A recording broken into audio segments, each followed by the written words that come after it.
During training, the students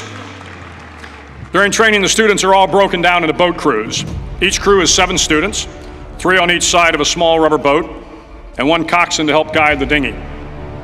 Every day your boat crew forms up on the beach and is instructed to get through the surf zone and paddle several miles down the coast.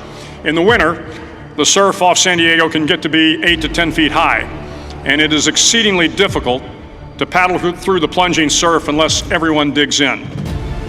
Every paddle must be synchronized to the stroke count of the coxswain. Everyone must exert equal effort, or the boat will turn against the wave and be unceremoniously dumped back on the beach. For the boat to make it to its destination, everyone must paddle. You can't change the world alone. You will need some help. And to truly get from your starting point to your destination takes friends, colleagues, the goodwill of strangers, and a strong coxswain to guide you. If you want to change the world, find someone to help you paddle. Over a few weeks of difficult training, my SEAL class, which started with 150 men, was down to just 42. There were now 6 boat crews of 7 men each. I was in the boat with the tall guys, but the best boat crew we had was made up of the little guys, the Munchkin crew, we called them. No one was over 5'5". The Munchkin boat crew had 1 American Indian, 1 African American, 1 Polish American, 1 Greek American, 1 Italian American, and 2 tough kids from the Midwest. They out-paddled, outran, and outswam all the other boat crews.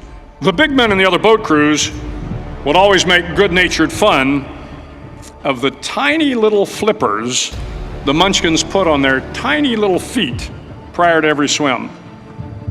But somehow these little guys from every corner of the nation and the world always had the last laugh, swimming faster than everyone and reaching the shore long before the rest of us.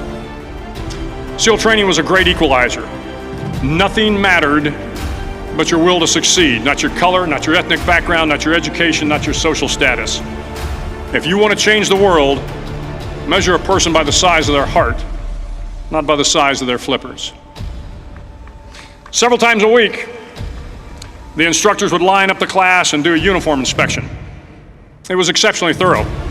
Your hat had to be perfectly starched, your uniform immaculately pressed, your belt buckle shiny and void of any smudges. But it seemed that no matter how much effort you put into starching your hat or pressing your uniform or polishing your belt buckle, it just wasn't good enough. The instructors would find something wrong. For failing the uniform inspection, the student had to run, fully clothed, into the surf zone, then wet from head to toe, roll around on the beach until every part of your body was covered with sand. The effect was known as a sugar cookie. You stayed in the uniform the rest of the day, cold, wet, and sandy. There were many a student who just couldn't accept the fact that all their efforts were in vain, that no matter how hard they tried to get the uniform right, it went unappreciated. Those students didn't make it through training. Those students didn't understand the purpose of the drill. You were never going to succeed. You were never going to have a perfect uniform. The instructors weren't going to allow it. Sometimes, no matter how well you prepare or how well you perform, you still end up as a sugar cookie. It's just the way life is sometimes. If you want to change the world, get over being a sugar cookie and keep moving forward.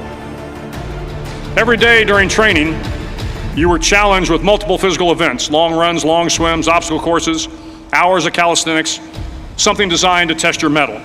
Every event had standards, times you had to meet. If you failed to meet those times, those standards, your name was posted on a list, and at the end of the day, those on the list were invited to a circus. A circus was 2 hours of additional calisthenics, designed to wear you down, to break your spirit, to force you to quit. No one wanted a circus.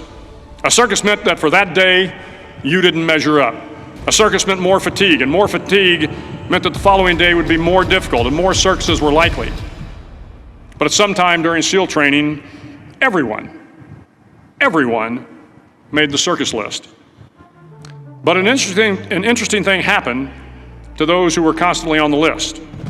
Over time, those students who did 2 hours of extra calisthenics got stronger and stronger. The pain of the circuses built inner strength and physical resiliency. Life is filled with circuses. you will fail. You will likely fail often. It will be painful. It will be discouraging. At times, it will test you to your very core. But if you want to change the world, don't be afraid of the circuses.